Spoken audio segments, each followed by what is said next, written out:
Breaking news coming in. Iran says its President Masoud Pezeshkian and other top two officials will lead Iran in the transitional period following the death of Supreme Leader Ali Khamenei. Its state television announced that Judiciary Chief Ghulam Hussain Mohseni-Ejei and other officials from the country's legal council will be part of the trio overseeing the transition. The report, citing one of Khamenei's advisors, notably did not mention Ali Larijani, another key advisor. The changes came after Iran confirmed that the death of Supreme Leader Khamenei. Iran's judiciary also confirmed strikes killed the chief of the Revolutionary Guards, General Mohammad Baghpour, and Ali Shamkhani, the head of the National Defense Council. Reports said that Brigadier General Ahmad Wahidi had been appointed the new commander-in-chief of Iran's Islamic Revolutionary Guard Corps. Now, this is the breaking news that is coming in. Its President Masoud Pezeshkian and other two officials will lead Iran in the transitional period following the death of Supreme Leader Ali Khamenei.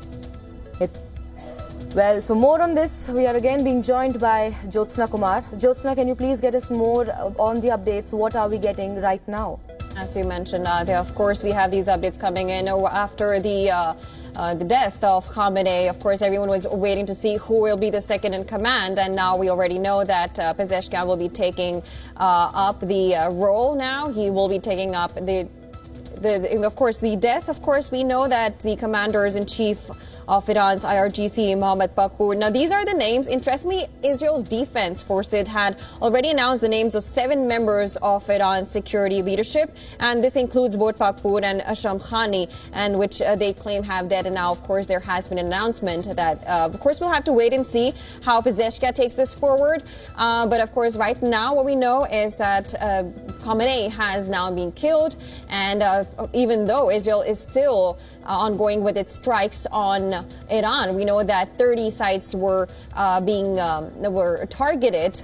And these targets are these Israeli ballistic missile launchers, and these sites where these, this is something that Israel has been talking about and have been warning about for a long time.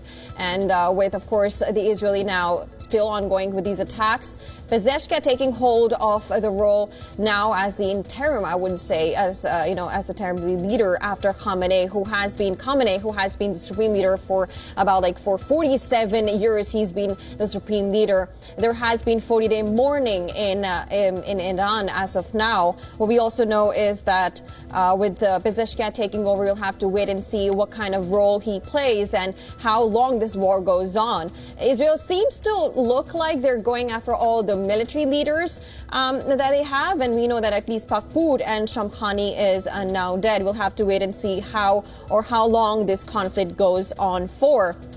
We have reactions coming in from Mariam, who is of course the other leader who had announced earlier of this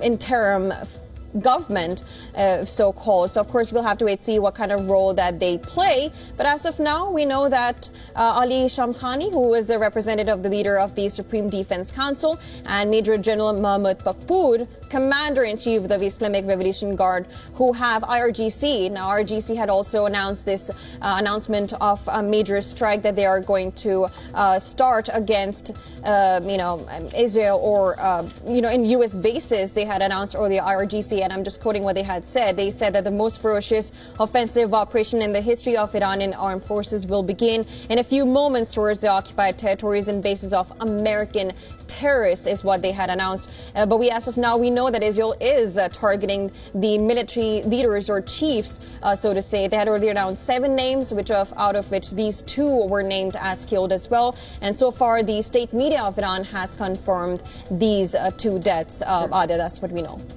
Right, Jyotsna, thank you so much for getting us all the details, and we'll have to wait and see what exactly happens after all the updates that we are getting from Iran.